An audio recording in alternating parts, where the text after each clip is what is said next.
This week, I have a returning guest on the podcast, and they opened up barbers in Ontario, so a nice, fresh, clean fade feels so very good. I'm Daryl Spring. Welcome to Daryl Talks to Bands. Justin Benlolo is the frontman of Broken Love, and I had him on the podcast back in episode 4, and it was epic. He absolutely crushed an acoustic version of their hit single, Shot Down. Landslide, shaking the ground. Landslide, shot down in the bottom of the valley. Shot down in the bottom of the valley. When we first talked, they were out on the road in support of their debut record, and if you still haven't listened to it, you should. It's great from front to back, and you might want to check it out in its new form with 4 new songs, including the current single, Crush.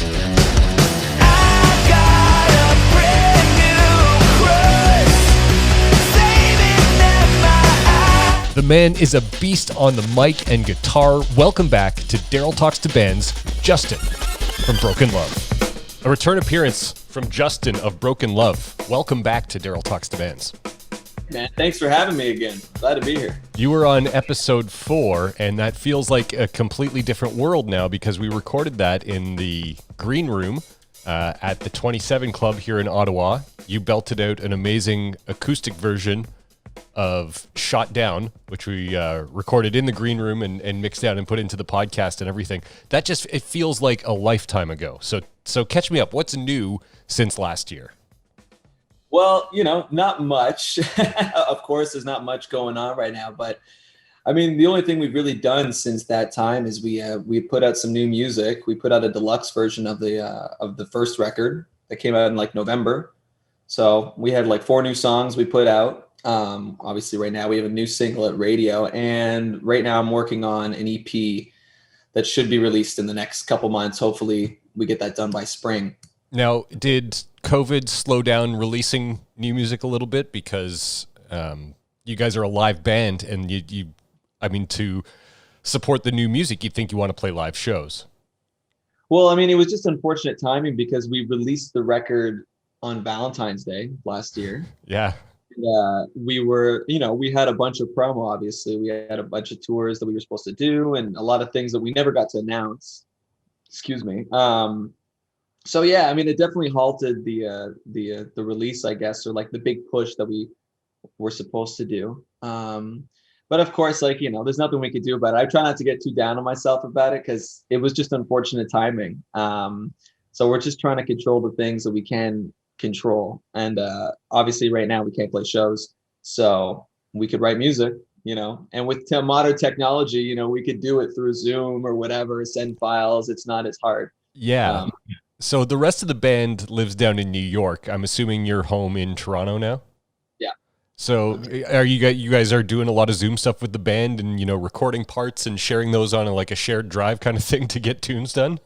Yeah, we have like a Google Drive that we just kind of upload a bunch of shit to and, mix and match, and, hopefully we get some good stuff. We have a lot of stuff in the bag. So I think we're going to come up with some really great music soon. Yeah, the first record was really strong for a debut album for a band. I dug that one, especially right off track 1, I Cant Lie. I think I mentioned this in the first podcast too. That song, certainly caught my attention because I wasn't expecting it, because what I knew at the time was just Shot Down. Yeah. And that showed a different side to the band, but it's still rocking. And is there as much variety in terms of sounds of songs with some of the new stuff that you guys have? Yeah, I think so. I mean, I'm definitely not trying to do the same thing again, without, of course, ruining the thing that makes us who we are or whatever. Obviously, we're still going to have the elements that people respond to. Yeah, you're not going to put out a dance record. Exactly. Yeah, it's not just going to go polar opposite, a completely different way. But yeah, I'm trying to push the boundaries here and there. I think that with the first record, we kind of set it up to, to be able to go in a few different directions. Like you said, I Cant Lie, to me, vastly differs from Shot Down, and I wanted to have the the options there kind of laid out, you know, like lay down the groundwork so that we can just build upon that foundation. And I'm glad that it comes through that we didn't kind of, you know, do the same thing 11 times or however many songs were on the first Oh, no, record. yeah, no. There's a lot of you know, you went different places over the course of that record, which is always a great thing. Now, playing the live show is really kind of like we were talking about. Just that's what Broken Love is all about. Are you guys going to do like webcasts? Are you thinking of evolving before things get back to quote unquote normal, if they ever do? You know, it's been particularly difficult for us because of the disconnect, right? I mean, it's hard enough to do it just as is, even if we were in the same city, with restrictions and, you know, if everybody's comfortable and all that kind of stuff. But just because I'm here and the band's in New York City, it's just that much harder to do a sort of Yeah. like live stream or however a lot of bands are doing it. Yeah. We have been like fiddling around with doing some like YouTube stuff, like just recording covers to, like, you know, remotely and then mixing them and then like dubbing the audio to a performance or something. Because everything you see right now that's like a live performance is not live. Well, most You know? are. No, yeah, most are. And I think there's some value into, you know, putting a video together and posting that as opposed to hitting go live. Yeah. I don't know if you've seen a couple episodes back, I had Mikey Hodden from a punk band called Fairmounts. And he has been doing these collaborative covers with a bunch of like punk rock guys in California, and he's had some huge names, and they all kind of record their parts, and like their video series has been pretty interesting, but it's labor intensive. You know what I mean? Like that's got to be like a full time. You need producers. You need, you know, it's all cool to say, hey, let's do videos, but there's a lot of work that goes into some of that stuff too. Right. I mean, we kind of, you know, because there's a lot of bands again that we've seen that are I guess are like our peers that have done a lot of this kind of stuff, and they, you know, a lot of them are tech savvy and have like really great equipment or have really like solid home recording studios. Like none of us, except for Kyle, our guitar player, has a pretty good setup at his house to record because he's a producer and engineer himself. But the rest of us, like, it's not as adept. So the recording quality we could bring just amongst ourselves is not the greatest. But we, you know, we're still probably going to do something. It'll be kind of like garagey, like just like a fun thing. I mean, we don't think we're going to come up with something that sounds as good as a record, because at the end of the day, it's probably just going to go on YouTube or something. It's just going to be fun. Obviously, it's got to have, you know, it's got to have some degree of professionalism. It's got to sound somewhat good. To obviously, like, you know, carry the flag of the Broken Love name or whatever that means. Yes, but I asked that because it's something that's kind of just evolved over the course of doing the podcast, and you know, I think that there's some new things that are happening. Like I know some people who think that that like big scale touring is never going to happen again, and I've heard that because they're going to find ways to monetize shows, you know, differently now. And, you know, I think money dictates, you know, how things are going to, unfortunately, it just does, right? Like, Yeah. So I don't know. I think we're going to see some creative things in 2021, but who knows? So tell me about the latest single, Crush. That one's doing well for you guys right now. Yeah. It's funny, actually. I mean, that song was written, I wrote that song literally like 2 or 3 months after I had finished the first record. So it's been sitting around for a while, and like it was just, again, it was inconvenient timing that the song happened to come right after I'd like delivered the record and whatever, the label did their thing, and it just been sitting around, and I always believed in it, and I always thought it was really, really cool.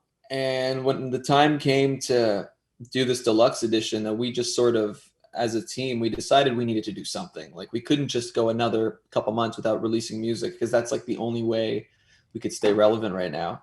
I had written some new songs at the beginning of like the quarantine or whatever last year, and I just kept looking at that one in my Dropbox, and I'm like, oh, this is a killer song. Like I really don't want to put this one to waste.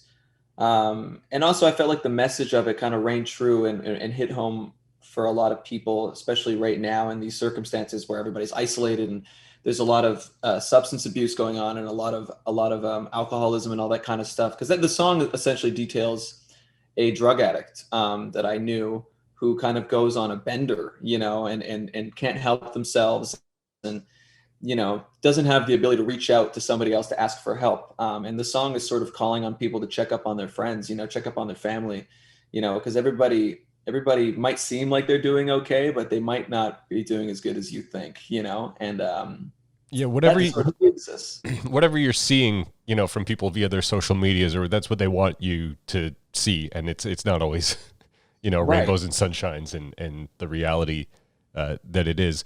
I mean, have you guys? Do you guys get together as a band just to kind of check in on each other? Do you have like a weekly, like Wednesdays at whatever it's band time, and we're just gonna like have a beer on Zoom and you know not think about music and just like hang out? Totally. We do it like once a week. I mean, the time kind of varies, you know, depending on everybody's schedule, but once a week, we at least, I mean, at least once a week, we definitely get on Zoom and have a couple beers and just hang out. We get into this thing where we do like rotations of new music we listen to, because we just pull up Spotify, mute our Zooms, and then just like listen to music with each other. Because that's what we do on tour, you know. In the van, we take turns rotating, like when we're driving to the next city, and Yeah. like we like stay true to the rotation. Like you can't break the rotation, you know. It's always got to be going around. And we record, like we write down all the records that we listen to, all the songs, who chose the song, and at the end of the tour we look at all the music we had consumed, basically. It's a good way to share and create playlists and stuff like that. I mean, I love when someone just shows me new music that I love that I don't have to go out and find too. So I'm sure that, you know, those guys are in New York. They're probably seeing some different things. Yeah. I mean, what else are you going to do? That's what you, that's the world. Have you gotten into like any weird hobbies or anything like that that wouldn't have happened without a pandemic? Not really. I mean, like I've always kind of stuck to what I know. I mean, I feel like over the summer I was getting into like golfing, like driving range, not like not actual like whatever 9-hole or I don't really know golf lingo, but yeah, the driving range was open, and it was one of the only things you can kind of do outside that was fun. Yeah. I was doing that quite a bit over the summer because things weren't that bad. I mean, you know, we're in Canada. It was really, really good, I guess, whatever.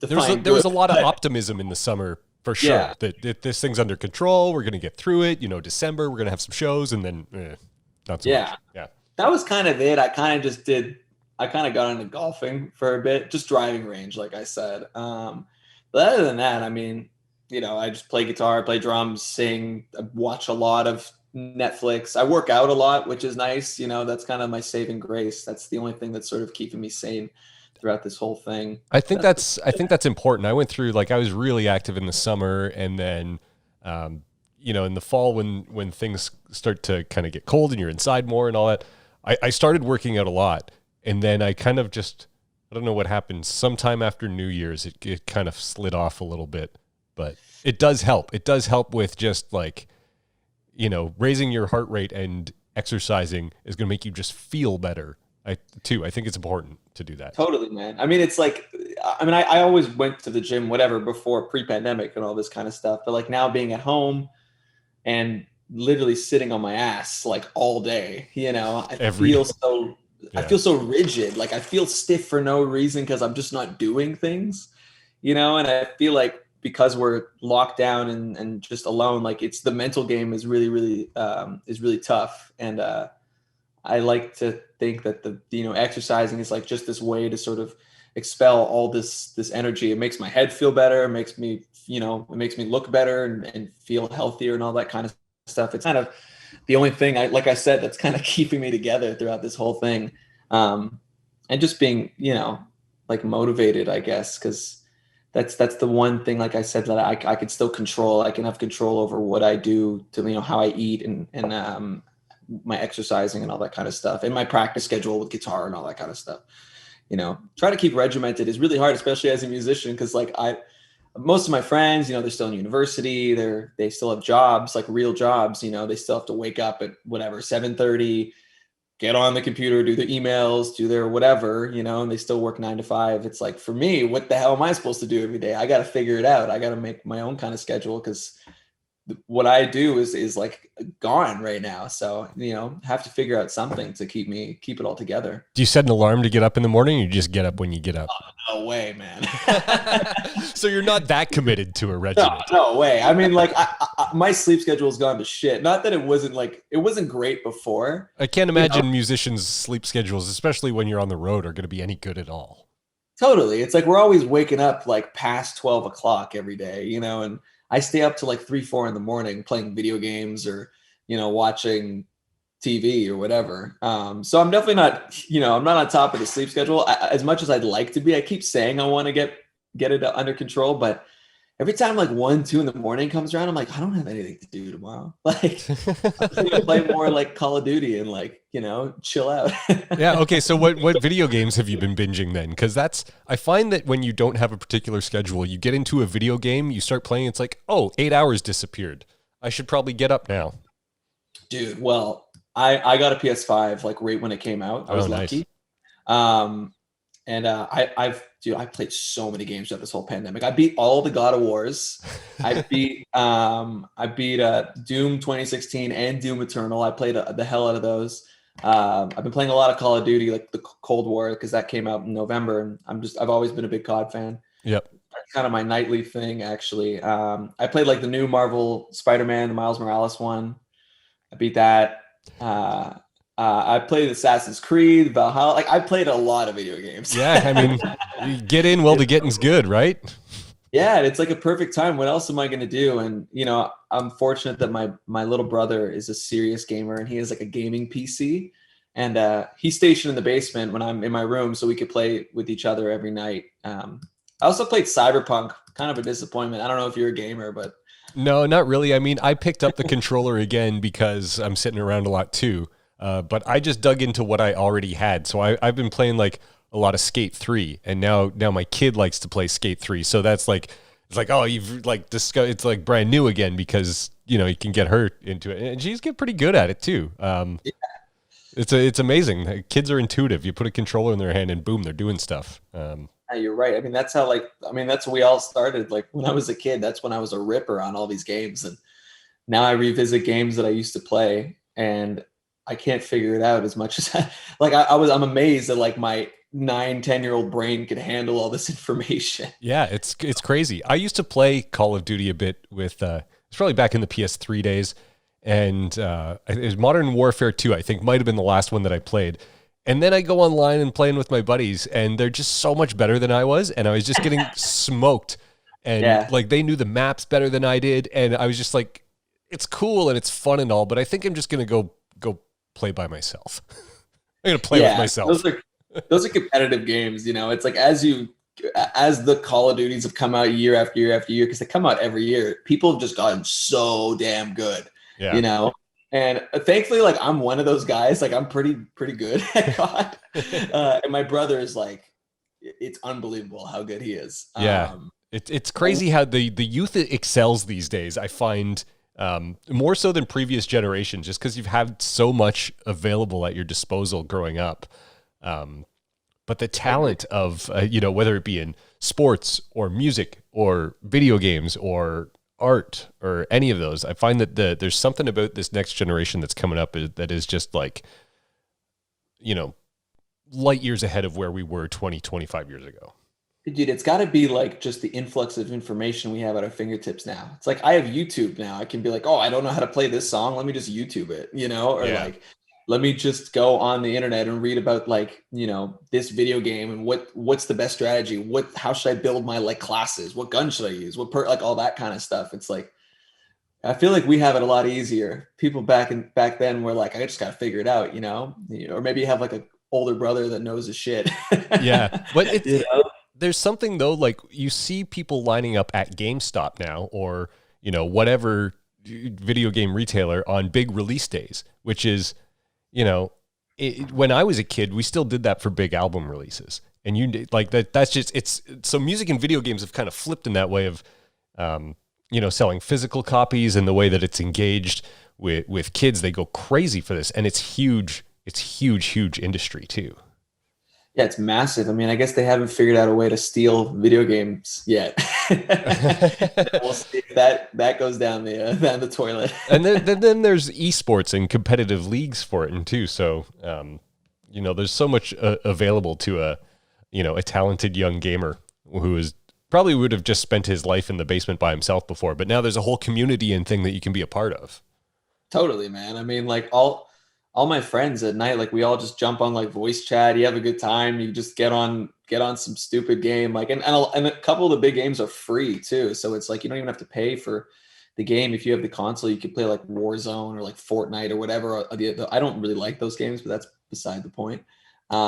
It's definitely a community and everybody's in it. I mean, I didn't really play video games for a while until the pandemic hit. So I guess like if you're talking about new habits, I mean, I was kind of reigniting an old habit, should you say, because I played so much growing up when I was in like middle school. And then in high school, I kind of like teetered off, because I took music more seriously. Is gaming good for finger dexterity and playing guitar? I think so. It's weird because like they always say like, oh, when you're a gamer, you have like good hand-eye coordination, but I actually believe it. I mean, I don't know if it does like a significant amount. I wouldn't tell like anybody who's a great guitar player to be like, oh, by the way, if you also play like PlayStation, you'll be like 10 times better. Well, no, it's just a byproduct maybe because, like piano players, they'll just sit there and play scales to keep sharp, to keep those fingers moving, to keep the muscle memory going and all that kind of stuff. Yeah. Well, I actually find that working out keeps my hands strong, like having good grip strength. Really helps my hands stay together, and having my wrists like stay strong. It keeps me from, because that's like when you're playing live and you're playing rock, usually you have your guitar down low. Yeah, you gotta look good. Yeah, it's like that the entire time. It becomes pretty strenuous. You get the guitar carpal tunnel kind of going on. Dude, well, Kyle, our guitar player, he had a cyst in his wrist from doing this for so long. Oh, really? It is an awkward position, isn't it? Like to get some of those. Like it just doesn't look natural. It looks like a claw sometimes up the neck and yeah. I mean, look, it's ridiculous. Like it's particularly painful if you kind of if you overdo it. And that's one thing a lot of people didn't prepare me for tour.